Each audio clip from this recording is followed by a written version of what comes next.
أعوذ بالله من الشيطان الرجيم.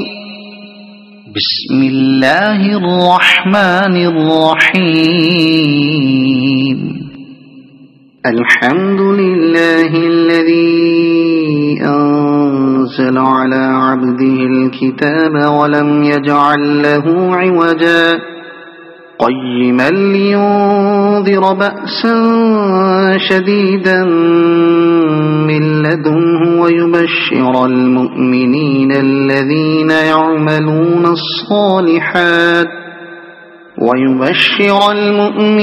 الذين يعملون الصالحات أن لهم أجرا حسنا ماكثين فيه أبدا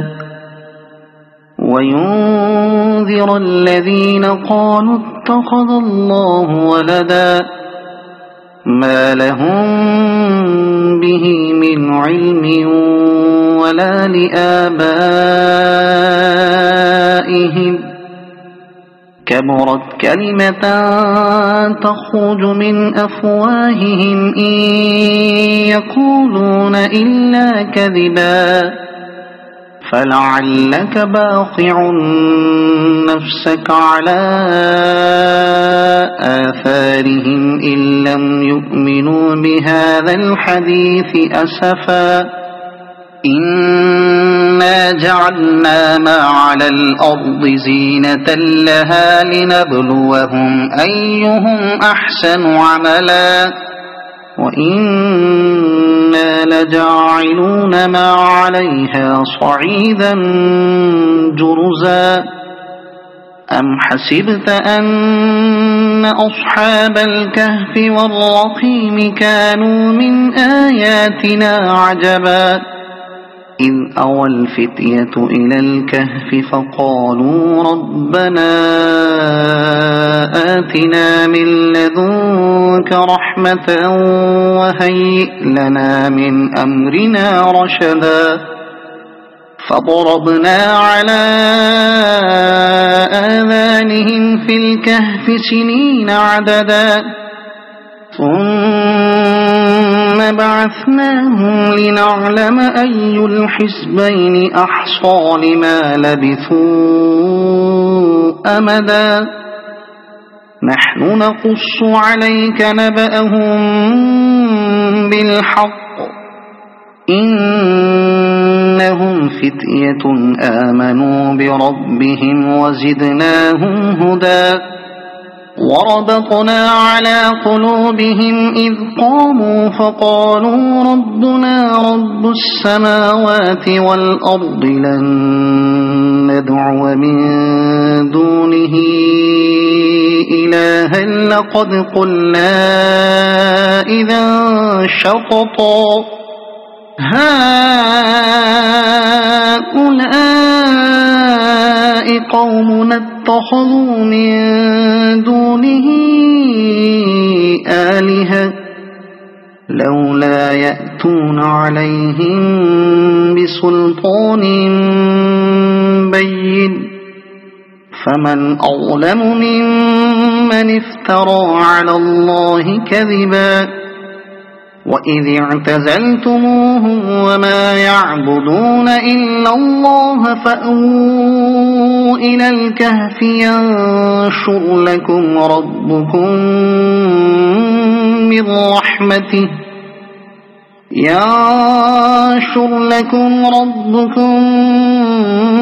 من رحمته ويهيئ لكم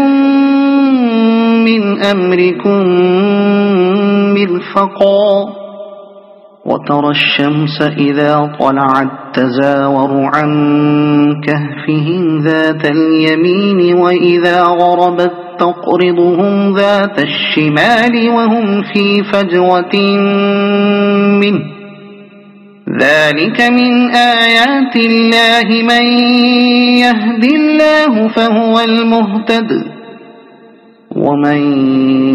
يضلل فلن تجد له وليا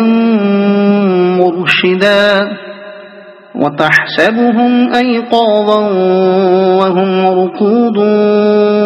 ونقلبهم ذات اليمين وذات الشمال وكلبهم باسط ذراعيه بالوصيد لو اطلعت عليهم لوليت منهم فرارا ولملئت منهم رعبا وكذلك بعثناهم ليتساءلوا بينهم قال قائل منهم كم لبثتم قالوا لبثنا يوما أو بعض يوم قالوا ربكم أعلم بما لبثتم فابعثوا أحدكم بورقكم هذه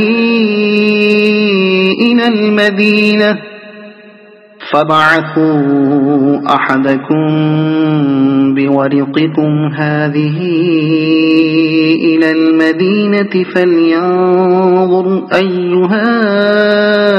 أزكى طعاما فليأتكم برزق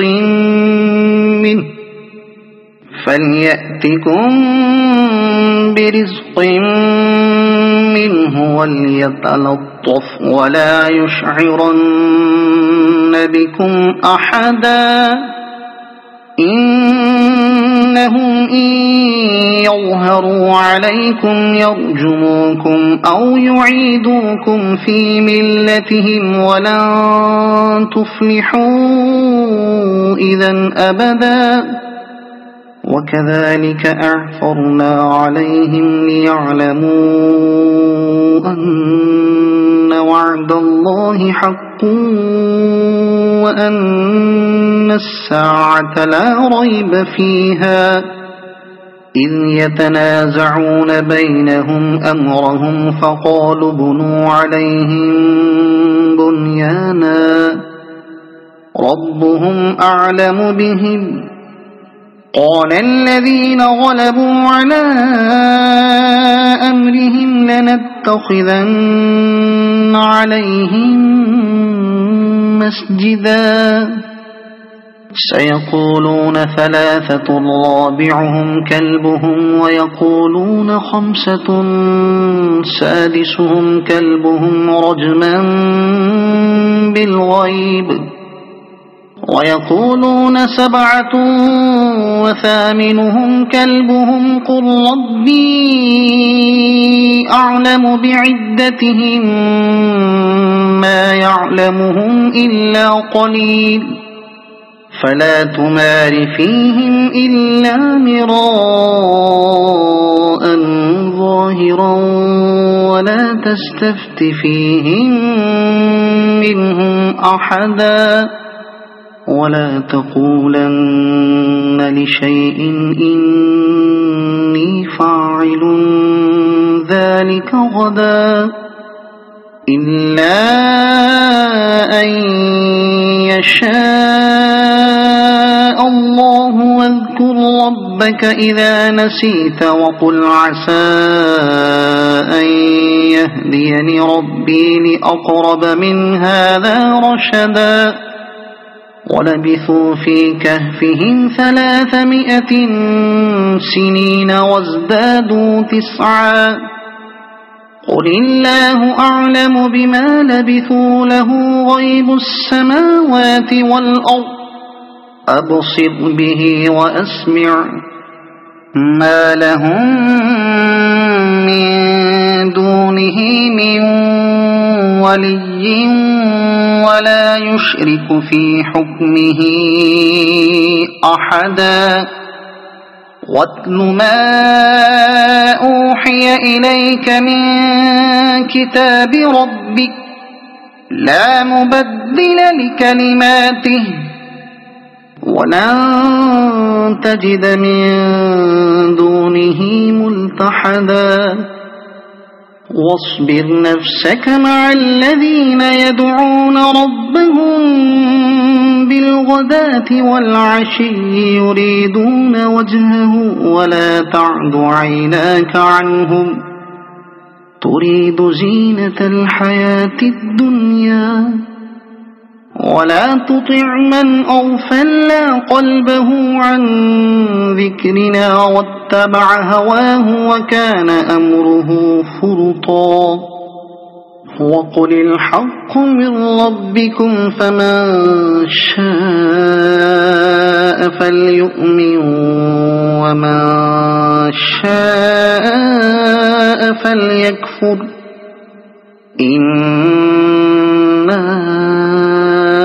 أعتدنا للظالمين نارا أحاط بهم سرادقها وإن يستغيثوا يغاثوا بماء كالمهل يشوي الوجوه بئس الشراب وساءت مرتفقا إن الذين آمنوا وعملوا الصالحات إنا لا نضيع أجر من أحسن عملا أولئك لهم جنات عدن تجري من تحتهم الأنهار يحلون فيها من أساور من ذهب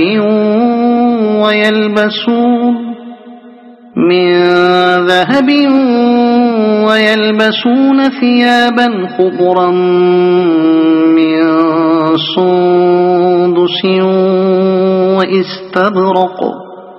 من سندس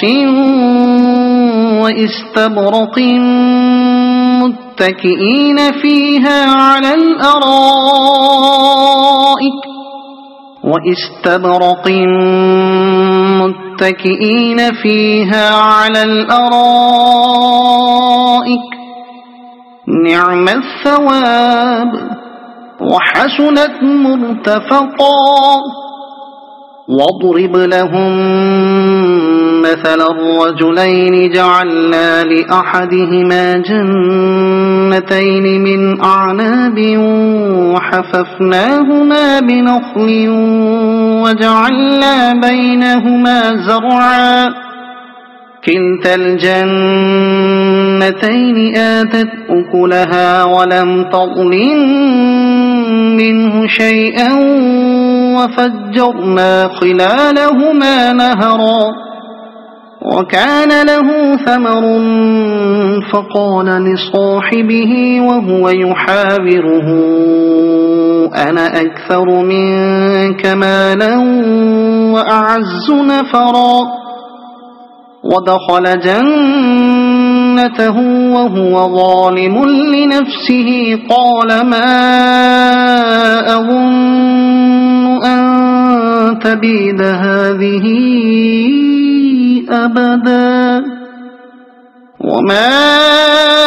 أظن الساعة قائمة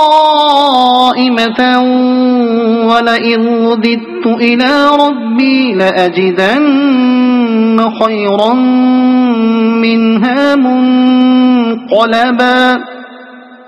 قال له صاحبه وهو يحاوره أكفرت بالذي خلقك من تراب ثم من نطفة ثم سواك رجلا لكن هو الله ربي ولا أشرك بربي أحدا ولولا إذ دخلت جنتك قلت ما شاء الله لا قوة إلا بالله إن ترني أنا أقل منك مالا وولدا فعسى ربي أن يؤتيني خيرا من جنتك ويرسل عليها حسبانا من السماء فتصبح صعيدا زلقا أو يصبح ماؤها غورا فلن تستطيع له طلبا وأحيط بثمره فأصبح يقلب كفيه على ما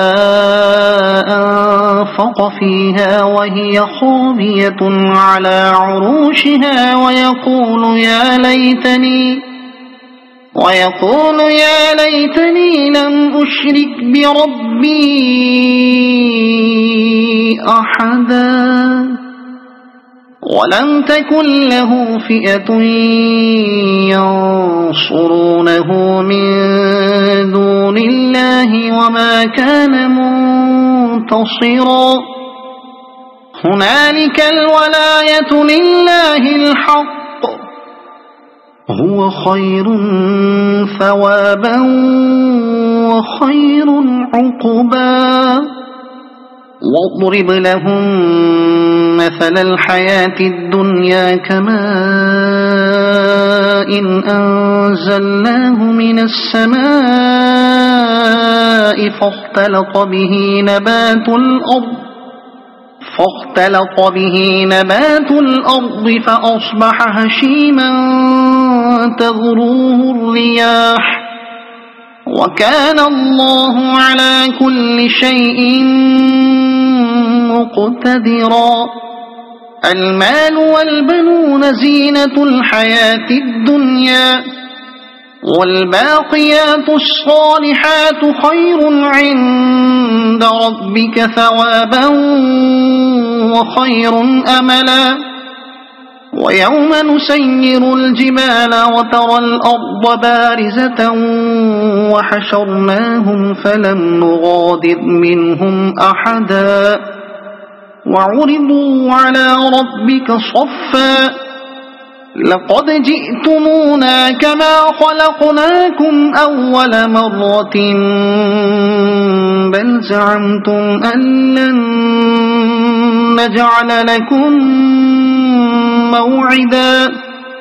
ووضع الكتاب فترى المجرمين مشفقين مما فيه ويقولون يا ويلتنا ما لهذا الكتاب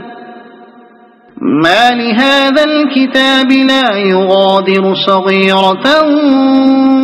ولا كبيرة إلا أحصاها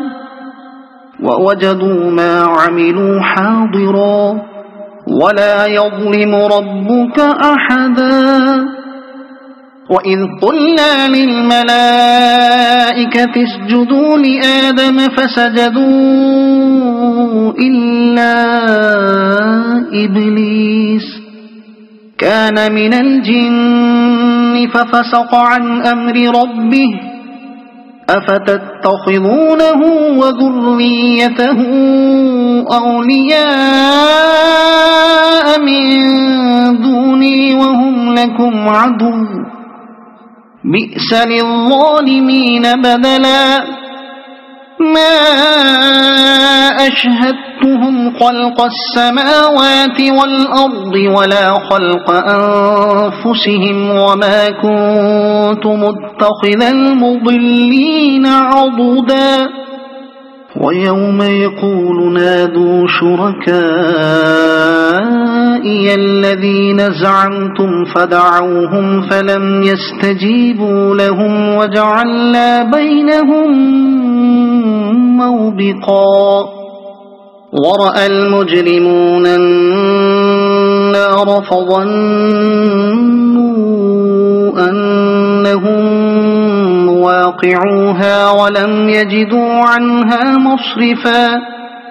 ولقد صرفنا في هذا القرآن للناس من كل مثل وكان الإنسان أكثر شيء جدلا وما منع الناس أن يؤمنوا إذ جاءهم الهدى ويستغفروا ربهم إلا أن تأتيهم سنة الأولين إلا أن تأتيهم سنة الأولين أو يأتيهم العذاب قبلا وما نرسل المرسلين إلا مبشرين ومنذرين ويجادل الذين كفروا بالباطل ليدحضوا به الحق واتخذوا آياتي وما أنذروا هزوا ومن أظلم ممن ذكر بآيات ربه فأعرض عنها ونسي ما قدمت يداه إنا جعلنا على قلوبهم أكنة أن يفقهوه وفي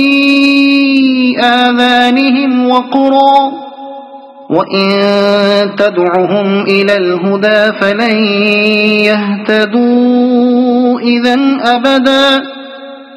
وربك الغفور ذو الرحمة لو يؤاخذهم بما كسبوا لعجل لهم العذاب بل لهم موعد لن يجدوا من دونه موئلا وتلك القرى أهلكناهم لما ظلموا وجعلنا لمهلكهم موعدا وإذ قال موسى لفتاه لا أبرح حتى أبلغ مجمع البحرين أو أمضي حقبا فلما بلغا مجمع بينهما نسيا حوتهما فاتخذ سبيله في البحر سربا فلما جاوزا قال لفتاه آتنا غداءنا لقد لقينا من سفرنا هذا نصبا قال أرأيت إذ أوينا إلى الصخرة فإني نسيت الحوت وما أنسانيه إلا الشيطان أن أذكره واتخذ سبيله في البحر عجبا قال ذلك ما كنا نبغي فارتدا على آثارهما قصصا فوجدا عبدا من عبادنا آتيناه رحمة من عندنا وعلمناه من لدنا علما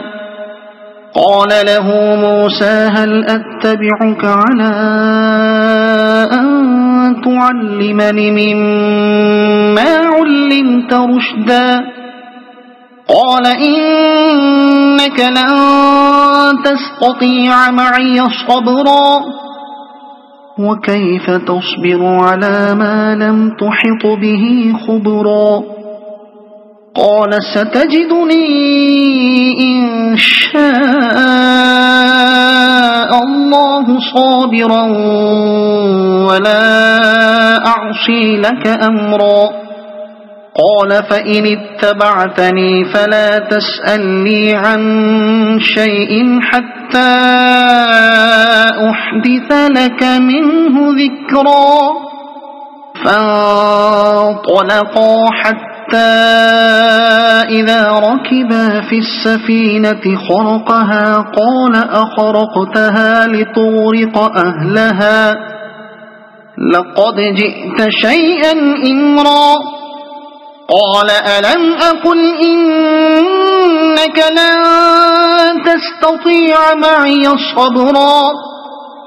قال لا تؤاخذني بما نسيت ولا ترهقني من أمري عسرا فانطلقا حتى إذا لقيا غلاما فقتله قال أقتلت نفسا زكية بغير نفس لقد جئت شيئا نكرا قال ألم أقل لك إنك لن تستطيع معي صبرا قال إن سألتك عن شيء بعدها فلا تصاحبني قد بلغت من لدني عذرا فانطلقا حتى إذا أتيا أهل قرية استطعما أهلها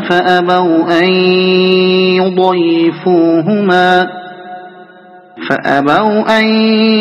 يضيفوهما فوجدا فيها جدارا يريد أن ينقض فأقامه قال لو شئت لاتخذت عليه أجرا قال هذا فراق بيني وبينك سأنبئك بتأويل ما لم تستطع عليه صبرا أما السفينة فكانت لمساكين يعملون في البحر فأردت أن أعيبها وكان وراءهم ملك يأخذ كل سفينة غصبا وأما الغلام فكان أبواه مؤمنين فخشينا أن يرهقهما طغيانا وكفرا فأردنا أن يبدلهما ربهما خيرا منه زكاة وأقرب رحما وأما الجدار فكان لغلامين يتيمين في المدينة وكان تحته كنز لهما وكان أبوهما صالحا فأراد ربك أن يبلغا أشدهما ويستخرجا كنزهما رحمة من ربك وما فعلته عن أمري ذلك تأويل ما لم تسطع عليه صبرا ويسألونك عن ذي القرنين قل سأتلو عليكم منه ذكرا إنا مكنا له في الأرض وآتيناه من كل شيء سببا فأتبع سببا إنا مكنا له في الأرض وآتيناه من كل شيء سببا فأتبع سببا حتى إذا بلغ مغرب الشمس وجدها تغرب في عين حمئة ووجد عندها قوما قلنا يا ذا القرنين إما أن تعذب وإما أن تتخذ فيهم حسنا قال أما من ظلم فسوف نعذبه ثم يرد إلى ربه فيعذبه عذابا نكرا وأما من آمن وعمل صالحا فله جزاء الحسنى وسنقول له من أمرنا يسرا ثم أتبع سببا حتى إذا بلغ مطلع الشمس وجدها تطلع على قوم لم نجعل لهم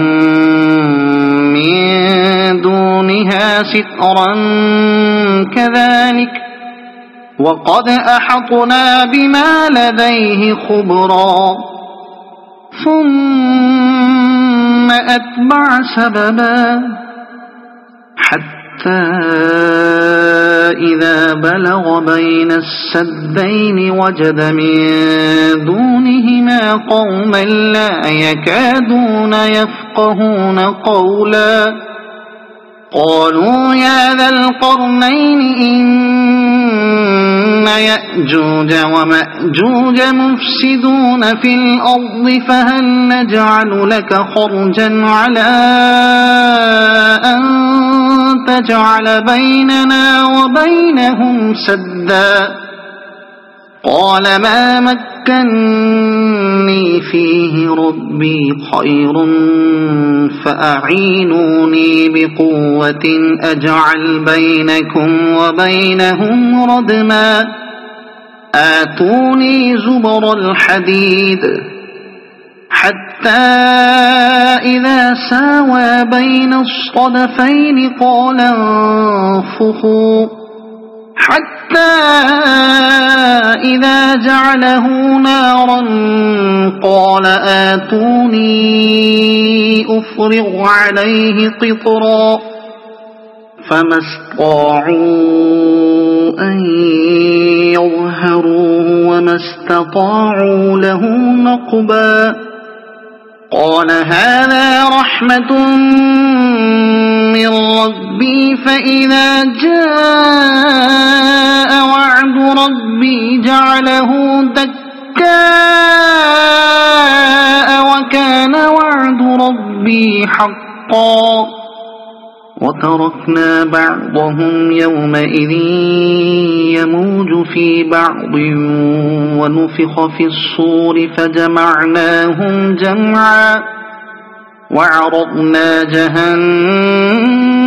يومئذ للكافرين عرضا الذين كانت أعينهم في غطاء عن ذكري وكانوا لا يستطيعون سمعا أفحسب الذين كفروا أن يتخذوا عبادي من دوني أولياء إنا أعتدنا جهنم للكافرين نزلا قل هل ننبئكم بالأخسرين أعمالا